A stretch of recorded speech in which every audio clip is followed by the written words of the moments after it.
शेख अब्दुल्ला आणि रामकृष्ण हरी बोलतोय, आणि तो पण पोरगा सरळ सरळ पप्पाला बोला अब्बा रामकृष्ण हरी.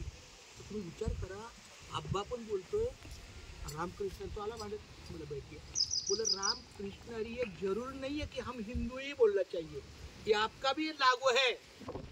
मतलब राम का मतलब है आचार, आचार मतलब वागणूक.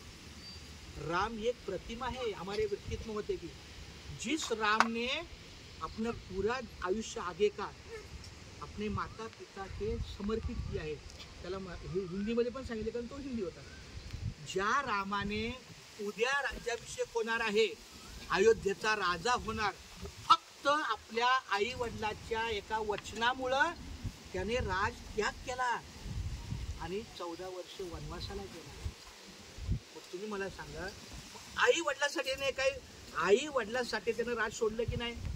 मग अशा आई वडिलांसाठी मग तुमचा मुलगा पण तुमच्या आई वडिलांसाठी घरचा नाही सोडू शकला पाहिजे.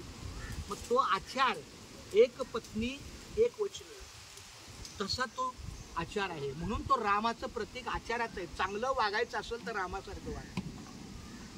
विचार म्हणजे कृष्ण, राम कृष्ण. पहिला राम म्हणजे आचार, कृष्ण म्हणजे विचार. श्रीकृष्णाने भागवद्गीतेत किंवा कुरुक्षेत्रामध्ये अर्जुनाला हाच विचार सांगितला की कर्मण्यवाधिते रसे मा फलेषु कदाचन. तू फक्त तुझं कर्म कर.